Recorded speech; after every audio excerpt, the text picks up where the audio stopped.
If you had your entire life savings in a single jar, everything you'd worked for, your entire safety net, your only real security, would you break it and pour it all out in a single moment? That's exactly what Mary did. To everyone else in the room, it looked like a financial disaster. To Judas, it looked like a missed opportunity to steal. But to Jesus, it was the only gift that truly understood what was about to happen on the cross. Today, we're looking at why true love for God always looks like waste to the world. The setting is Bethany, a small village just outside Jerusalem. It's only 6 days before the Passover, and the shadow of the executioner's cross is already falling over Jesus. Tension is thick. Religious leaders have already put out a warrant for Jesus' arrest, and the air is heavy with the sense of an approaching end. But in this specific house, there is a celebration. Jesus is sitting with his close friends, Martha, Mary, and their brother Lazarus. Lazarus is sitting at the table, eating bread and breathing air, only a short time after being dead in a tomb for 4 days. You can imagine the gratitude in that room, the clinking of plates punctuated by the miraculous presence of a man who had seen the other side.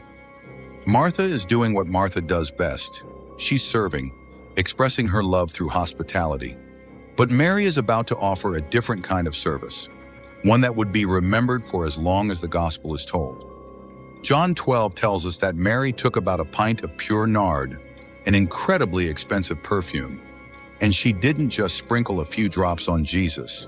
She broke the seal and poured the entire thing on his feet and then wiped his feet with her hair. This wasn't a common oil, it was pure nard, an ointment derived from a plant found high in the Himalayas. It had to be imported across thousands of miles. In that culture, a jar like this was often a family's primary asset, kept as a dowry or a last resort retirement fund. The Bible tells us it was worth 300 denarii. In modern terms, that is roughly 1 year's wages for a common laborer. If you make $50,000 a year, imagine taking that entire sum in cash and pouring it out on someone's feet in a single act of devotion. But it wasn't just the money, it was the manner. In the first century, it was a social scandal for a woman to let her hair down in public. By using her hair to wipe his feet, Mary was saying that her greatest glory was nothing compared to the dirt on his feet. She was completely undone by her love for him. Soon the house was filled with the fragrance of the perfume. But where there is great worship, there is almost always great criticism. The silence is shattered by Judas Iscariot. He asks the practical question, Why wasn't this perfume sold and the money given to the poor? On the surface, Judas sounds like a philanthropist. But the gospel writer pulls back the curtain. Judas didn't care about the poor. He was a thief who wanted to dip into the money bag. The world often uses a good cause to mask its resentment of great devotion. The world has no problem with you following Jesus, as long as it's reasonable. They don't mind if you go to church, as long as it doesn't cost you too much. But the moment your devotion becomes wasteful, the moment you give your best, your career, or your reputation to the feet of Jesus, the world will call you a fool. Jesus, however, steps in to defend her. He says, "Leave her alone. It was intended that she should save this perfume for the day of my burial."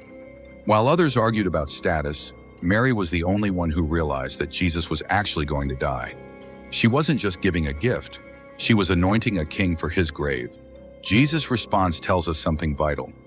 God is not looking for efficiency, he is looking for love.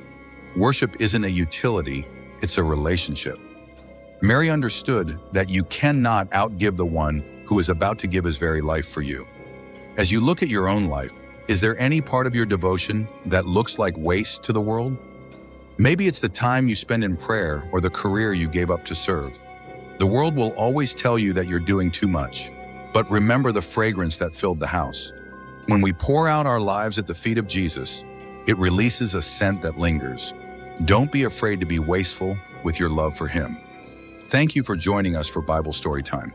If the urgent call to prepare your heart resonated with you today, please like, share, and subscribe. Join us next time as we follow the path John prepared, now revealed in the person of Jesus Christ,